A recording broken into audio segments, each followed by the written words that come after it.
వైఎస్ఆర్సీపీపై కూటమి కక్ష సాధింపు చర్యలు కొనసాగుతున్నాయి. తాడేపల్లిలో వైఎస్ఆర్సీపీ మీడియా విభాగం ప్రధాన కార్యదర్శి పూడి శ్రీహరిని అక్రమంగా అదుపులోకి తీసుకున్నారు పోలీసులు. పూడి శ్రీహరి ల్యాప్టాప్తో పాటు ఫోన్ స్వాధీనం చేసుకున్నారు. శ్రీహరిని ఎక్కడికి తీసుకెళ్తున్నారో చెప్పలేదు పోలీసులు. శ్రీహరి ఇంట్లో 2 గంటల పాటు పోలీసులు సోదాలు చేశారు.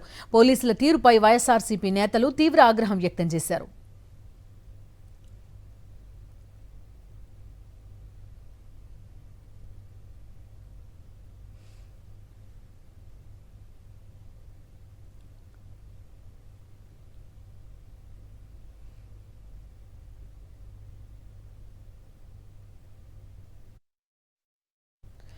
వైఎస్ఆర్సీపీ రాష్ట్ర ప్రధాన కార్యదర్శి మీడియా కోఆర్డినేటర్ పూడి శ్రీహరి అరెస్ట్ను ఖండించారు. అనంతపురం జిల్లా వైఎస్ఆర్సీపీ నేతలు పూడి శ్రీహరి అరెస్ట్ అప్రజాస్వామికమన్నారు. రాష్ట్రంలో రెడ్ బుక్ పాలన నడుస్తోందని, అంబేద్కర్ జయంతి రోజున రెడ్ బుక్ పై మాట్లాడిన నారా లోకేష్ దానినే అమలు చేస్తున్నారని ఆగ్రహం వ్యక్తం చేశారు.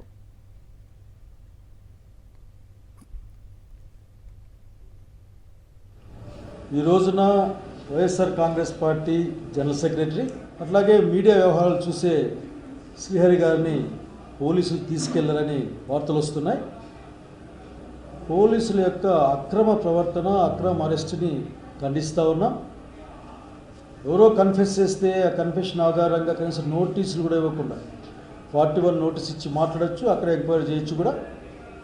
అటువంటిది ఏమి లేకుండా దారిలో అడ్డగించి మాట్లాడదామని తీసుకెళ్ళడం అన్నది చాలా బాధాకరం. అసలు ఈ రాష్ట్రంలో అసలు ప్రజలకి ప్రజాస్వామ్య హక్కులు, రాజ్యాంగబద్ధమైన హక్కులు లేకుండా పోయే కాలాన్ని చూస్తూ ఉన్నాం.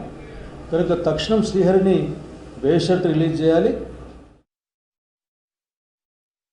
చూసుకునే వ్యక్తి కూడా అతని ముఖ్య ఇన్ఛార్జ్ కూడా మొత్తం మా పార్టీకి కూడా. అటువంటి వారిని కేవలం ఎవరో కన్ఫెషన్ చేశారని చెప్పేసి, అది కూడా అనంతపురం జిల్లా వాళ్ళు కూడా ఎవరో కన్ఫెషన్ చేశారని చెప్పేసి ఉన్నట్లుగా కూడా ఉదయమే 7 గంటలకు 7:30కే వాళ్ళ ఇంటికి కూడా పోకముందే అక్కడ కారులో పోతుంటే అతను దించుకొని పోలీసు వాళ్ళు, అది సివిల్ డ్రెస్సులో వచ్చిన పోలీసు వాళ్ళు కూడా తీసుకోకపోవడం నిజంగా కూడా దారుణం. ఇది ఎప్పుడు కానీ మామూలు వ్యవహారంగా అయిపోయింది. ముఖ్యంగా ఈ రాష్ట్రంలో కూటమి ప్రభుత్వం ఏర్పడిన తర్వాత వైఎస్ఆర్ కాంగ్రెస్ పార్టీ వాళ్ళని సోషల్ మీడియాలో చేసే అవి ఇవి పెట్టారని చెప్పేసి ఈరోజు అరెస్ట్ చేసి అక్రమంగా నిర్బంధించామనేది మామూలుగా కూడా వ్యవహారం కూడా అయిపోయింది. దీన్ని మేము అందరూ కూడా ఖండిస్తున్నాం. సమాజం బాగు కోసమే రెడ్ బుక్ అని చెప్పేసి లోకేష్ బాబు అంటున్నాడు అంటే అంతకంటే దౌర్భాగ్యం లేదు. సమాజం బాగు కోసం అంబేద్కర్ గారు రాజ్యాంగం రచించి అది ఈ విధంగా పోవాలి, ఈ విధంగా చట్టాలు అనేది అప్లికబుల్ కావాలని ఉంటే ఈయన రెడ్ బుక్ అని ఒక కొత్త చట్టం తీసుకొని వచ్చి ఈరోజు ఇబ్బంది పెడుతున్న సందర్భం చూస్తున్నాం. 111 సెక్షన్స్ పెట్టడం, దానివల్ల బెయిల్ రాకుండా చేయాలనే ఒక ప్రయత్నము, ఇవన్నిటినీ కూడా సమాజం ఎప్పుడు కూడా దీన్ని హర్షించదు. డెఫినెట్గా మేము మా వైఎస్ఆర్ కాంగ్రెస్ పార్టీ నుంచి ఈ డిమాండ్ ఇమ్మీడియట్గా ఇప్పుడైనా ఇలాంటి చర్యలు మానుకోవాలి, ఇలాంటి అక్రమ నిర్బంధాలు. ఎందుకంటే చాలా సార్లు పోలీసులందరినీ కూడా హైకోర్టు మొట్టికాలేసింది.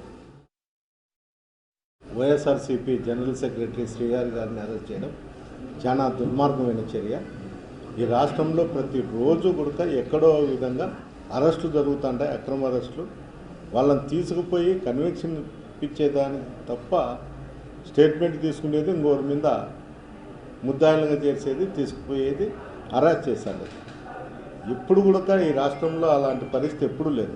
ఈ ప్రభుత్వం వచ్చిన తర్వాతనే ఇట్లా అక్రమ అరెస్టులు పెట్టడము చేయడం జరుగుతుంది.